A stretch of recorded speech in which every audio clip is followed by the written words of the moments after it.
기도하옵나이다. 아멘. 오늘 하나님 앞에 나오신 여러분들에게 하나님의 회복의 은혜가 넘치길 주님의 이름으로 축원합니다. 다 잘 회복되셔서 하나님 앞에 감사하는 인생이 됐으면 그보다 더 감사한 게 어디 있겠습니까? 연속 우리가 몇 주에 걸쳐서 성령의 은사에 대해서 우리가 말씀을 나누고 있습니다. 오늘도 성령의 외적인 은사에 나타나는 현상에 대해서 두 번째로 말씀을 드립니다. 제가 젊은 시절, 철부지 젊은 시절에 어떤 목사님을 만났습니다. 목사님이 안면이 있는 분인데 그분을 한마디로 기도파라고 할 수 있습니다. 이분이 목회를 못 하시는지 안 하시는지는 모르지만 목회를 안 하시면서 매일 밤마다 산에 가서 밤새도록 기도하고 새벽에 내려오시는 분입니다. 그렇게 눈이 오나 비가 오나 사시사철 오직 기도만 합니다. 여러분, 그런 기도를 많이 하신다면 우리는 그런 분에 대해서 어떤 생각을 하십니까? 어떤 생각이 듭니까? 아, 그분은 굉장히 신령하시겠다, 이런 생각이 들지 않습니까? 그런 선입견이 우리에게 있어서인지 몰라도 제가 그분과 대화를 하다 보면 그분이 말씀하는 게 다 심지어 보입니다. 왜냐하면 거의 모두가 영적인 세계에 대해서 말씀하기 때문이죠. 심지어 이분은 주님도 모르시는 오직 하나님만이, 하나님 아버지만이 아시는 세상의 종말에 관해서도 거침없이 말합니다. 몇 년 몇 월이 되면 세상이 종말이 올 것이다. 이런 말씀을 하실 때 참 의아스럽기도 하고 한편으로는 신비해 보이기도 했습니다. 그뿐만이 아니라 이분은 누군가의 장래까지도 쉽게 예언을 하고 심지어 내가 다니던 교회에 대해서 말하기를 그 교회든 기도해보니 짐승들만 가득한 곳이라고까지 했습니다.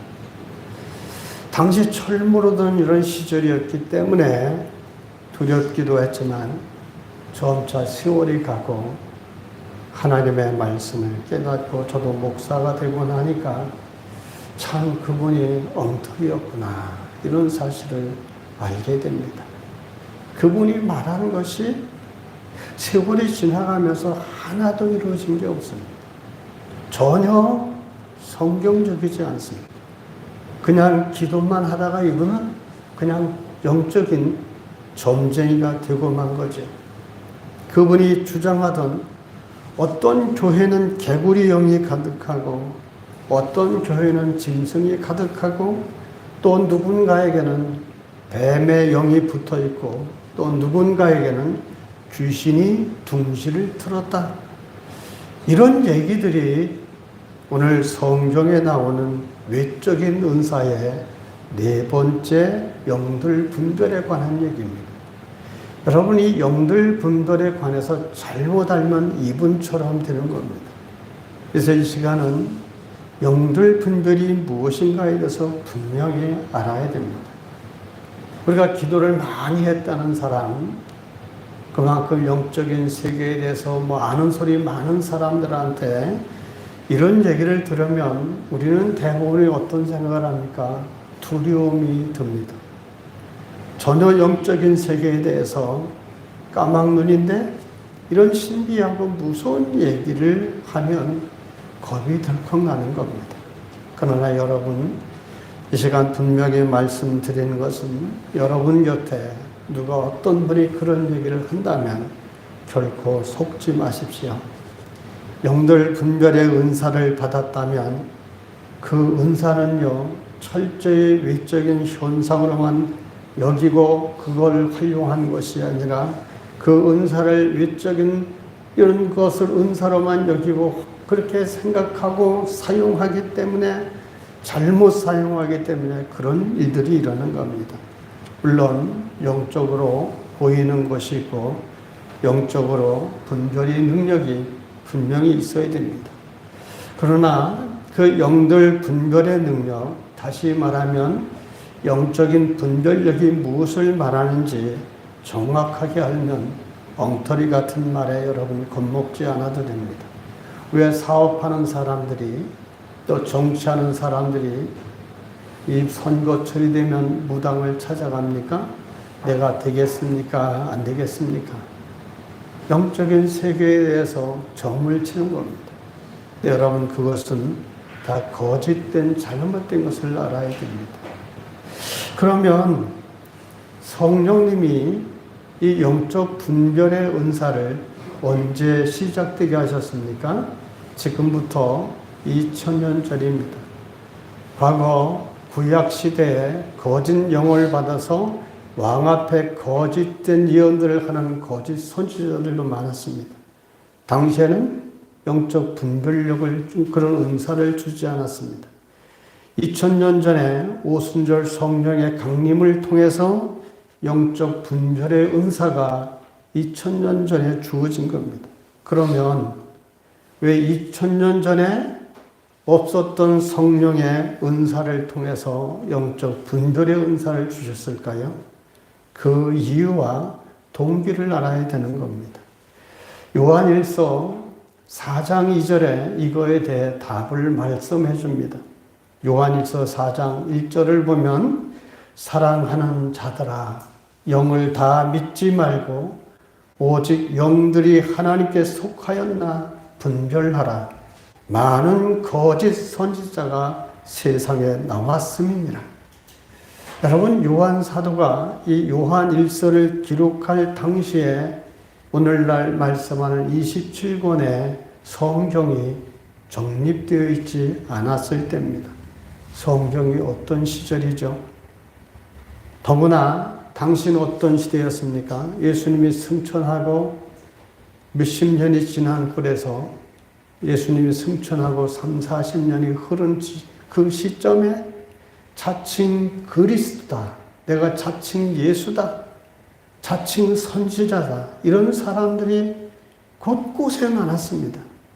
오늘날도 계룡산에 가면 자칭 예수로 하는 사람이 수십 명이 있다고 합니다.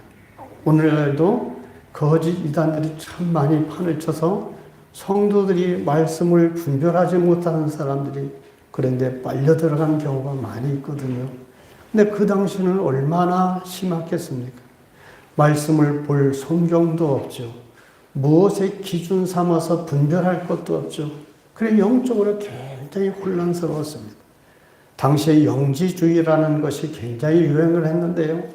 그런 것에 사람들이 잘못된 경우가 많았습니다.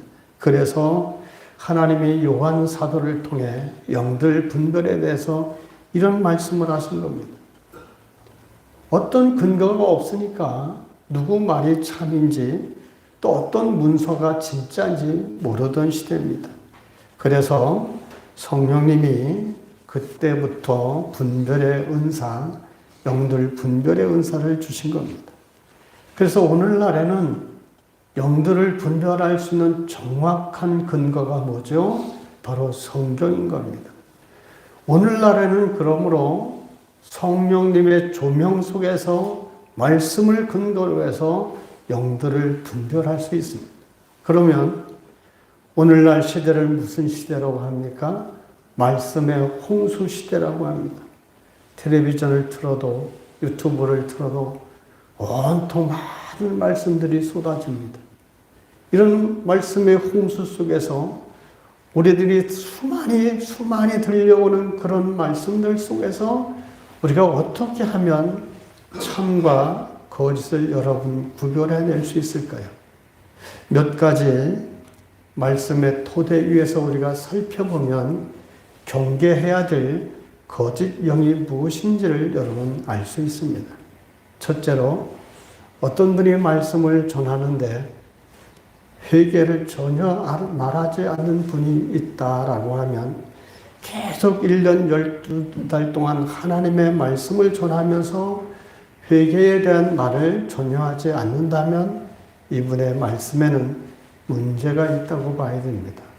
왜냐하면 여러분 순결의 영이고 거룩한 영인 성령님의 역사는 우리가 말씀을 듣는 고요함 속에서도 우리 마음에 무엇이 있죠?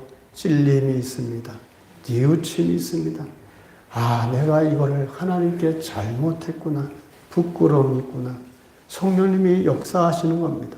그래서 회개를 하게 만드는 거거든요. 성령은 그렇게 우리의 잘못된 부분에 대해서 조용히 회개를 일으키시는 분입니다. 그래서 회개에 대해서 말하지 않으면 이것도 조심해야 됩니다. 두 번째로는 말씀을 전할 때 심판과 회개만 강조하는 사람이 있습니다. 회개는 하나님의 사랑에 대한 인간의 반응입니다. 하나님이 얼마나 내가 너를 사랑하는지 아느냐. 마치 아버지가 자식을 그렇게 사랑하는데 아버지 그 마음을 자식이 모르다가 깨닫게 되었을 때 아버지 사랑이 너무 감격스럽고 그래서 아버지 품에 안겨서 아버지 사랑을 아는 사람이 엉망통곡하지 않습니까? 하나님의 그런 깊은 사랑을 아는 사람, 그런 사람이 하나님에 대한 반응으로서 내가 부족했음을 고백하는 것, 아버지의 이런 바람대로 살지 못한 것, 이거에 대한 반응이 회개입니다. 그런데 하나님의 사랑 없이 늘 회개만 강조하는 것도 그런 성령님의 역사가 아님을 알아야 됩니다. 세 번째로 또 우리가 기억해야 될 것은 사랑하고 용서만 강조하는 것도 온전치 않습니다. 여러분, 하나님의 성품은 무엇이죠? 사랑과 항상 함께하는 게 있습니다. 동전의 양면처럼 공의가 꼭 있습니다. 예수님의 십자가 사랑의 표현이라고 하죠. 그러나 여러분, 예수님의 십자가를 뒤집어 생각해 보십시오. 왜 그런 모든 고난과 고통을 왜 받으셨나요? 우리의 죄 때문이죠. 그럼 죄에 대해서 하나님이 어떻게 하신 거예요? 벌을 주시고 그런 공의를 베푸신 겁니다. 죄를 미워하시는 하나님의 공의를 볼 수 있어야 되는 겁니다. 우리 인간을 사랑하시지만 인간에 대한 그런 진노를 쏟아붓지 않고 자기 아들에게까지 불 수밖에 없는 하나님의 이 죄에 대한 공의, 이것을 기억해야 됩니다. 하나님의 사랑만 고집하면 하나님의 공의가 없어지는 거거든요. 그래서 사랑만 강조하는 것, 이것도 일종의 마약에 지나지 않는 겁니다. 하나님의 사랑은 언제나 하나님의 공의와 함께 가야 하는 것이죠. 네 번째로 우리가 한 가지 기준을 가져야 될 것은 우리가 늘 기도만 하게 하거나 찬양만 하게 하는 것, 이것도 문제가 될 수 있습니다. 여러분, 기도와 찬양이 말씀의 토대를 벗어나면 얼마든지 잘못될 수 있습니다. 자기 감정에 몰입되어서 하는 기도와 찬양은 성령님과 전혀 무관한 인간의 감정의 산물일 수 있습니다. 제가 중고등부 교사를 할 때 수련회를 학생들을 데리고 간 적이 있습니다. 근데 이 학생을 내가 너무 잘합니다. 예배 시간에 거의 자고 성경에 글자 하나, 성경 말씀 하나도 모르는 아이입니다. 그런데요, 그 수련회에서 찬양을 인도하는 그 전도사님이 나와서 밴드하고 여러 악기를 동원해서 막 이 흥겨운 찬양을 하니까 일어나서 박수를 치는데 이 아이가 춤을 춰요. 리듬을 타고 춤을 추면서 노래를 하더라고요. 가만히 봤습니다. 이 아이가 그 가사에 은혜 받은 게 아니죠. 무엇이죠? 리듬에 따라 춤을 추고 있는 것에 불과합니다. 이런 것은 하나님이 기뻐하시는 일이 아닙니다. 그래서 항상 하나님의 성령의 감동과 감화가 하나님의 말씀과 함께 옴을 깨닫고 그 말씀을 통해 깨달아질 때 우리 마음의 속사람이 변화를 입고 은사를 받았다면 인격적으로 그래서 열매가 맺어지게 되어 있는 겁니다. 다섯 번째로 우리가 기억할 것은 그리스도인의 예수 믿는 사람들의 의무는 말하지 않고 복과 권리만 주장하는 것도 잘못임을 알아야 됩니다. 왜냐하면 성령님은 예수님을 믿는 사람으로 하여금 예수님 믿는 사람답게 해야 될 책임과 의무를 다하도록 인도해 가시는 분이 바로 성령님이시고 그게 진리의 영입니다. 그래서 내가 책임과 의무를 하지 못할 때 자꾸 마음에 찔리고 괴롭지 않습니까? 성령님이 하시는 거예요.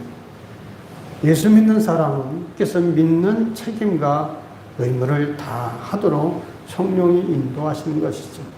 또 한 가지 우리가 조심해야 될 것, 사람에게 욕망이 있지 않습니까?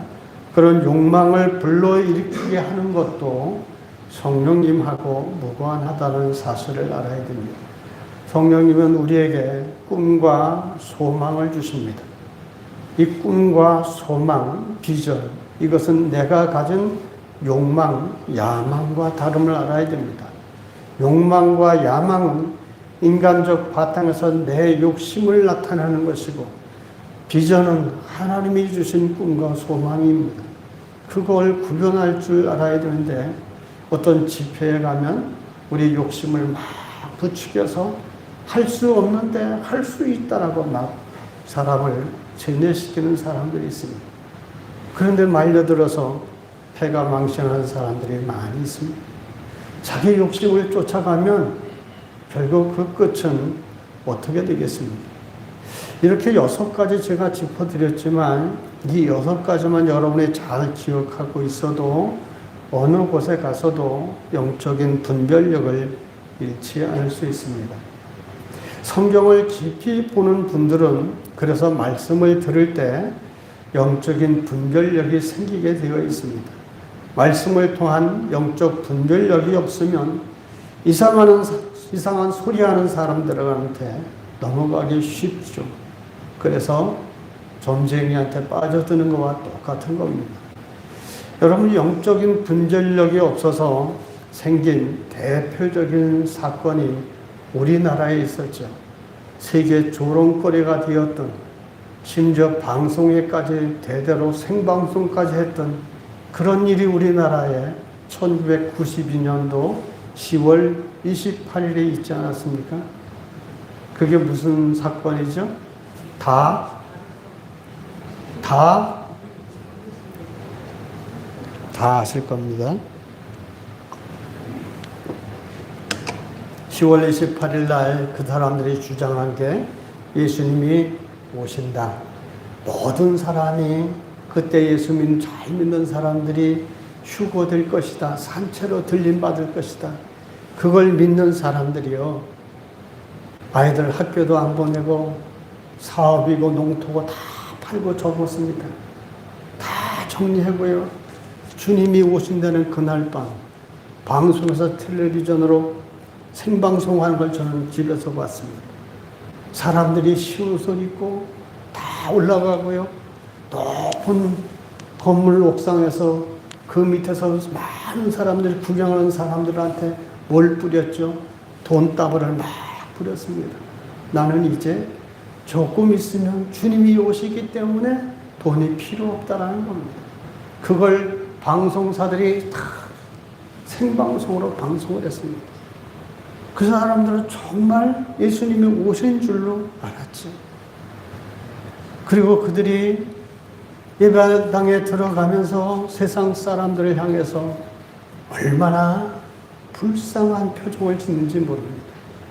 이 구원받지 못한 불쌍한 인생들. 그런데 여러분, 그 많은 사람들,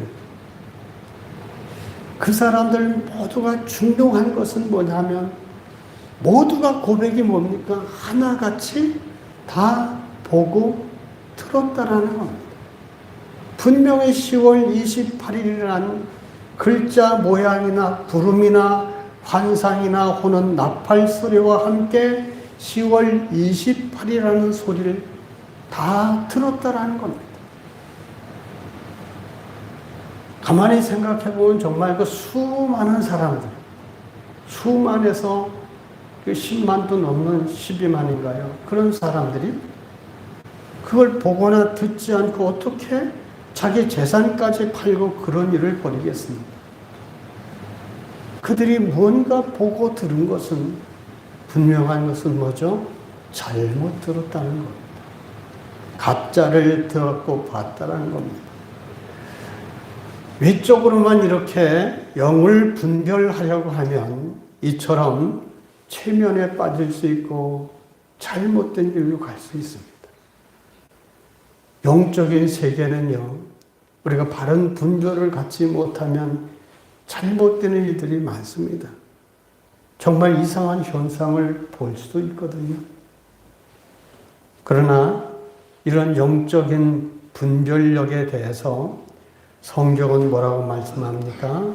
외적인 현상으로만 보지 말고 내적으로 승화시켜야 된다고 말씀합니다. 에베소서 6장 12절로 17절에 이런 말씀이 있습니다. 우리의 씨름은 혈과 육을 상대하는 것이 아니요 통치자들과 권세들과 이 어둠의 세상 주관자들과 하늘에 있는 악의 영들을 상대함이라. 그러므로 하나님의 전신갑주를 취하라. 이는 악한 날에 너희가 능히 대적하고 모든 일을 행한 후에 서기 위함이라. 그런즉 서서 진리로 너희 허리띠를 띠고 의와 호심경을 붙이고 평안의 복음에 준비한 것으로 신을 신고 모든 것 위에 믿음의 방패를 가지고 이로써 능히 악한 자의 모든 불화살을 소멸하고 구원의 투구와 성령의 검 곧 하나님의 말씀을 가져라. 여러분, 이 에베소서에서 강조한 말씀이 뭐죠? 성령의 검, 하나님의 말씀을 가져라. 하나님의 말씀이 모든 것의 기준이 되는 겁니다. 하나님의 말씀을 검으로 지닌 사람은요, 성령님의 인도하심 속에서 거짓된 영을 분별할 수 있고요, 격퇴해낼 수 있습니다. 예수님도 마지막 날에 대해서 이렇게 말씀하지 않았습니까? 나도 그 시와 때를 모른다. 오직 하나님 아버지만이 아신다라고 말씀했습니다. 만약에 휴고 소동에 휩쓸렸던 사람들이 하나님의 말씀으로 성령의 검을 지니고 있었다면 이런 거짓된 환상과 환청을 일으킨 거짓 영에 대해 미혹되지 않고 일거에 물리칠 수 있었던 겁니다. 그래서 성령의 검인 말씀을 늘 우리가 읽고 묵상하고 분별할 수 있어야 됩니다. 이제 5번째 외적인 은사인 방언에 대해서 말씀을 드립니다.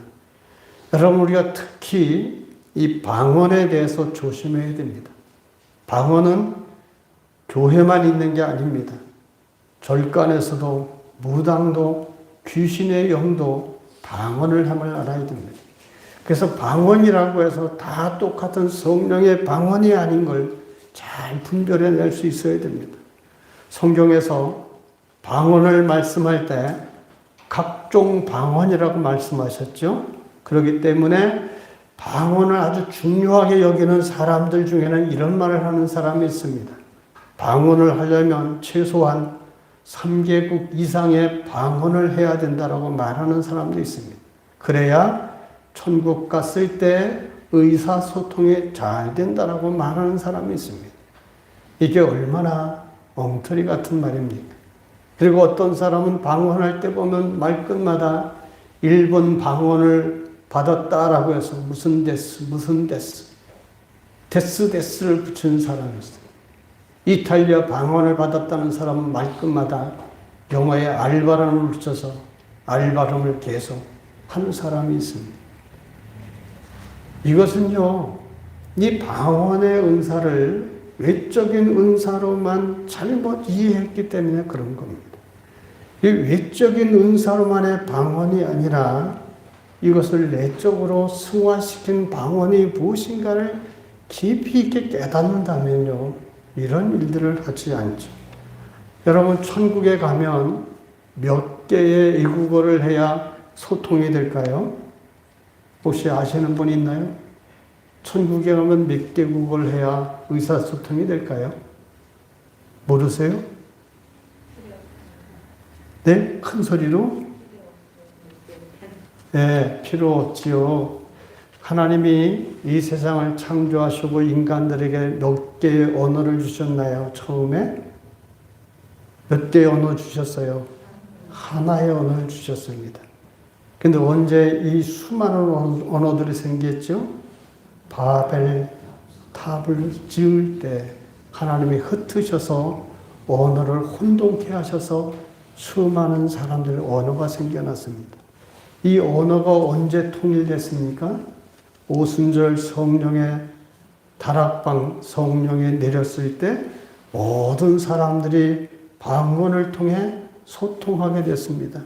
당시에 소통할 때 갈릴리 그 예수님의 제자들이 아시는 것처럼 다 무식쟁입니다.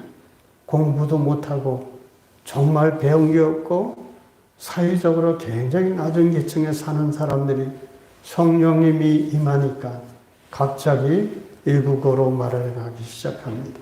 그 당시 6월절을 지내기 위해 세계 각처에 흩어졌던 디아스포라들이 들어왔을 때 갑자기 이들이 방언을 하는데 이탈리아에 사는 사람들이 이탈리아 말을 하는 제자들의 말을 듣고 미국에 사는 사람들이 미국 말을 하는 그 방언을 말하는 소리를 들었습니다.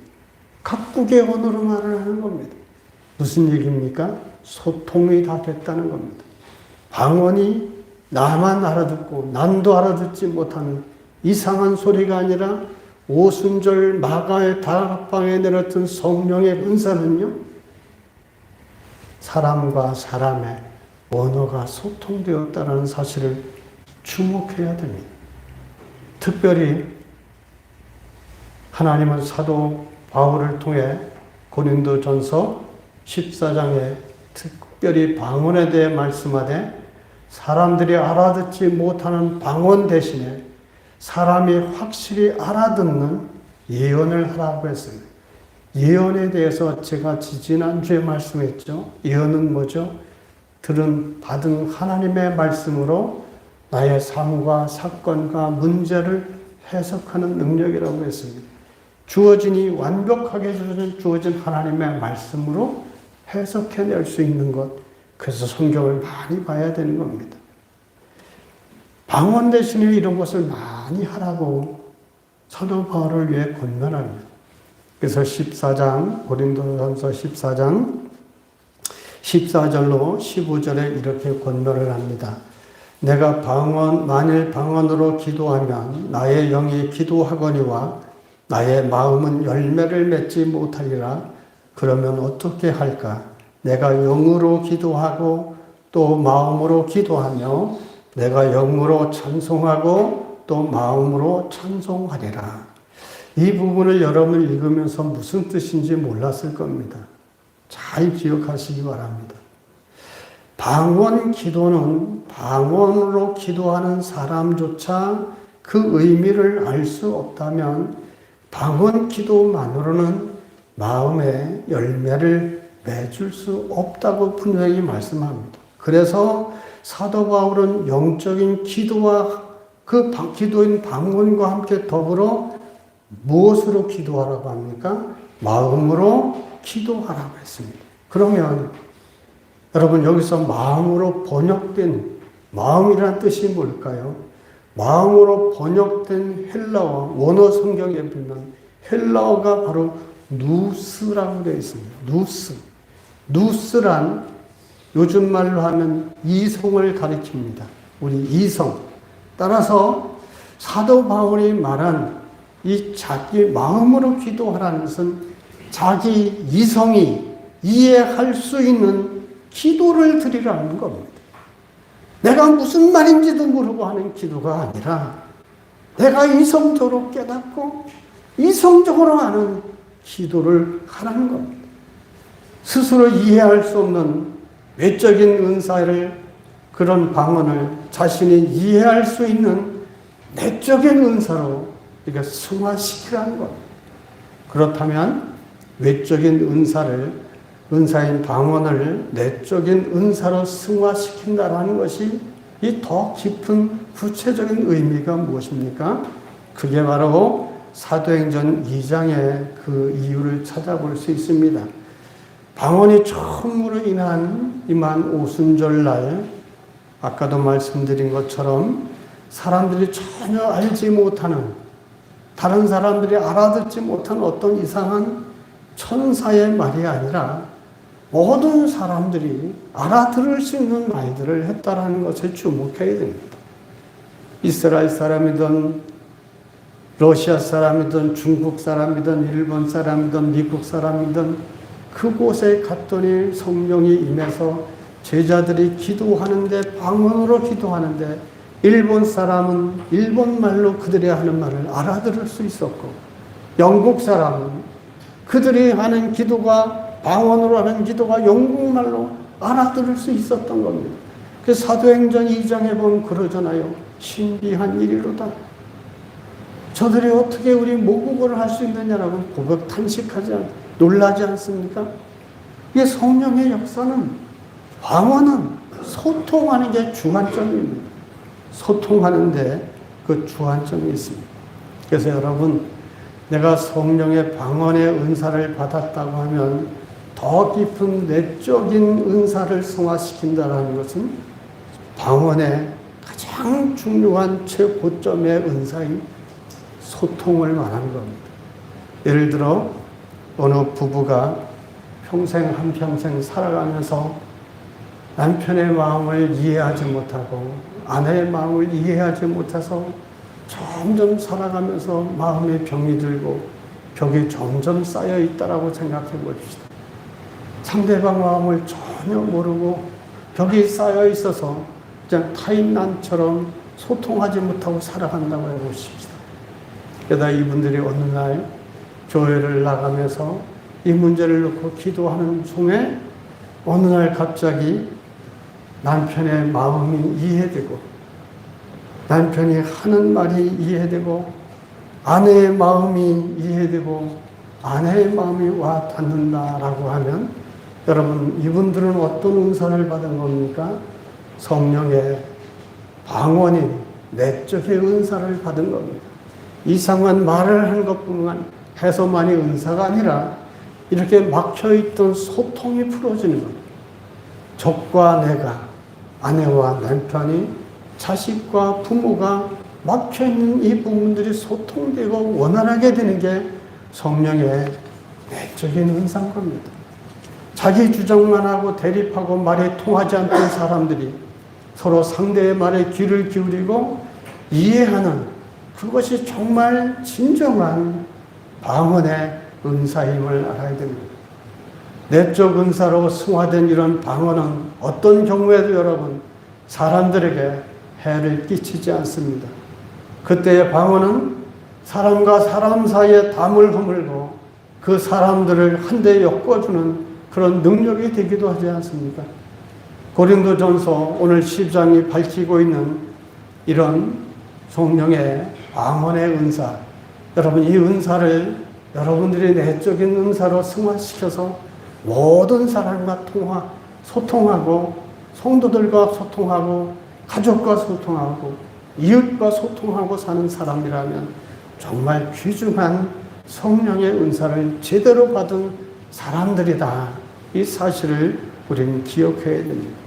오늘 12장에서 마지막으로 밝히는 외적인 은사가 뭐죠? 방언 통역함이 있습니다. 통역의 은사를 받았다는 사람들은 다른 사람들의 방언을 우리말로 통역해주는 은사를 말합니다. 그런데 그 통역이 맞는지 틀린지 아무도 모릅니다. 제가 처음 신앙생활할 때 저도 그때 방언의 은사를 받았을 때인데요. 어떤 사람이 방언의 은사를 받았다라고 하고 그 아내가 통역의 은사를 받았다고 하면서 이 강대상에 나와서 그거를 그 남편이 막 이상한 말을 하면 그 아내가 통역을 해줍니다. 근데 그걸 우리가 어떻게 알 수 있나요? 그 말이 맞는지 틀리는지 알지 못합니다. 저도 방언의 은사를 받아봤는데요. 참 귀중한 은사죠. 나타나는 특징은요, 내적으로 굉장히 기쁘고 그렇게 하나님의 은혜가 감사하고 감격할 수 없습니다. 그러면서 내가 하는 기도가 무슨 내용인지 다 알 수 있습니다. 알면서 하는 거예요. 말이 다른 말이 나올 뿐이죠. 근데 이런 통역의 은사를 받았다라는 것이, 그리고 통역이 맞는지 틀린지 우리는 분별할 수가 없습니다. 어떤 사람은요, 연필과 종이를 주고서 방언을 천사의 글로 써보라고 하는 사람들도 있습니다. 우리 교회가 이곳에 온 지가 10여 년이 넘었죠. 그때 우리 교회에 어떤 분이 교회를 새벽 기도도 나오고 그랬던, 잠시 다니던 분이 있었습니다. 그분이 어느 날 저에게 종이를 가져왔어요. 이게 그림인지 글씨인지 도대체 뭔지도 모르는데 막 휘갈려 놓은 거를 제게 가져왔습니다. 이게 뭡니까? 목사님, 이게 영서입니다. 영서, 영적인 글씨라는 거예요. 성령의 감동에 따라서 막 이렇게 썼다라는 겁니다.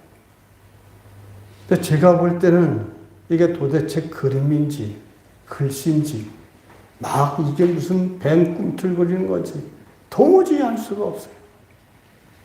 그러면서 이게 영서라고 하는 겁니다. 여러분 한번 생각해 보시죠. 방언이나 이런 글들, 영적인 일들에 대해서 하나님이 우리가 모르는 걸 주실까요? 하나님이 우리가 모르도록 그런 걸 주실 이유가 뭡니까?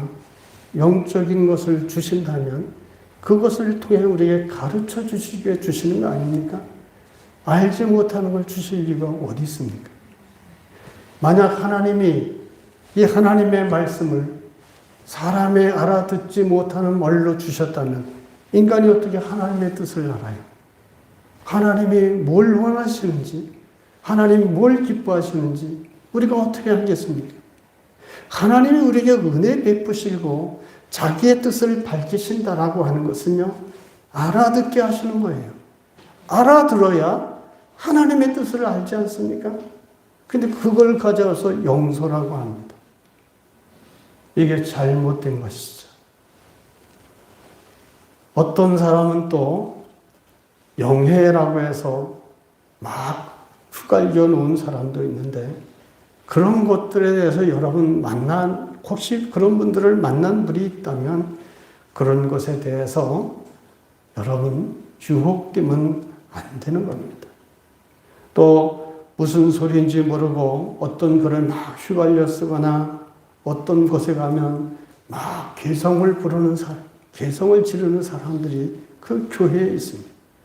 여러분 이것이 우리가 하나님이 은사를 주신 주된 목적에 비춰놓고 생각해야 돼요. 하나님이 왜 우리에게 이런 은사를 주셨다고 했죠? 고린도전서 12장에 분명히 지난번에 말씀드렸죠? 교회에 유익을 주기 위해서입니다. 교회에서 개성을 지르고 이상한 소리하고 무슨 이런 것들이 교회에 무슨 유익이고 성도에게 무슨 유익이 됩니까? 이런 것은 속 하나 먹으면 안 되는 겁니다. 말이 통하지 않던 사람과 말이 통하게 되는 것, 여러분 그것이 방언이고요.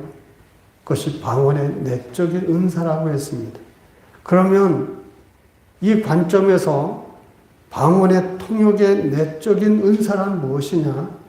말이 통하지 않던 사람과 말이 통하게 된 그 말을 제3자가 알아듣도록 해주는 것이 통역의 은사입니다.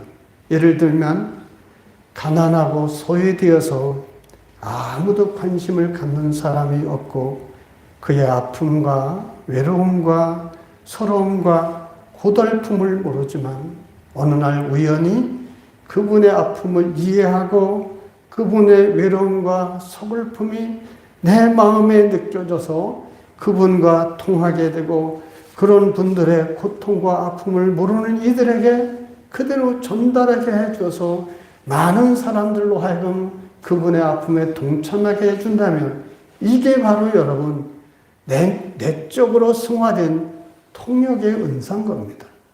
우리 가운데는요, 한 가족이면서도 엄마의 아픔을 자식이 모르는 경우가 있고 자식의 아픔을 엄마가 모르는 경우가 있습니다. 이것은 소위 말하면 방언에 내적인 은사가 없어서 그랬죠.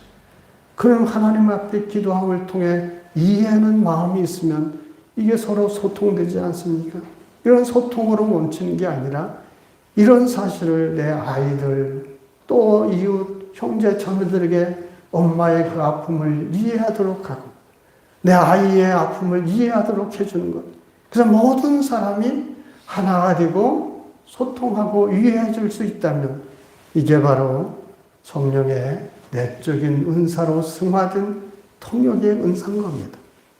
배고픈 사람의 고통을 내가 이해하고 다른 사람도 이해하게 한다면 그게 바로 내적으로 승화된 통역의 은사죠. 우리는 정말 안병동에서 세상 끝나는 날만 외로이 기다리다가 오늘이 자기가 그 인생의 끝날인지 아니면 내일인지 초조하고 불안한 마음으로 하루하루를 사는 사람들의 마음을 여러분 우리가 얼마나 알겠습니까? 또 하나밖에 없는 아들의 불치병을 보내고 있는 그 부모의 찢어지는 마음을 아는 사람이 얼마나 있겠습니까?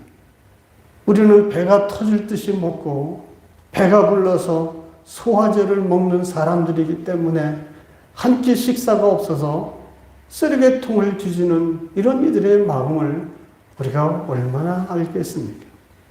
이런 것이 소통되어지고 그들을 이해할 수 있는 것, 이게 바로 여러분 방언 통역에 내적으로 승화된 그런 하나님의 은혜입니다. 하나님은 그래서 외적으로 통역의 은사만 몰두하지 말고 승화시켜서 벽과 벽을 넘어서 모든 사람을 이해하고 하나로 화합하는 이런 은사가 정말 중요한 은사라고 우리에게 말씀해 주는 겁니다. 그래서 예수님이 마태복음 5장 9절에 이런 말씀했습니다. 마태복음 5장 9절은 예수님이 말씀한 팔복 가운데 하나지요.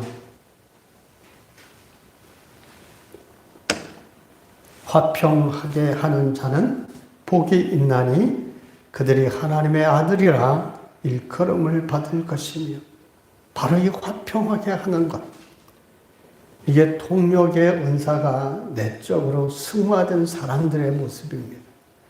우리는 내가 직접 누가 무슨 방언의 기도를 할 때 내가 통역하는 은사는, 그런 외적인 은사는 받지 못했다 하더라도요, 누구의 마음을 이해하고 아픔을 동참하고 많은 사람들로 하여금 동참하게 만드는 사람, 그런 마음이 있다면 그게 바로 통역의 은사를 받은 사람입니다.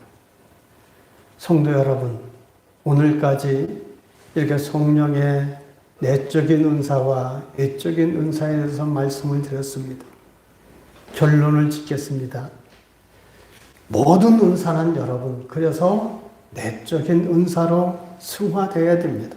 그럴 때 주님이 은사를 주신 목적을 이룹니다.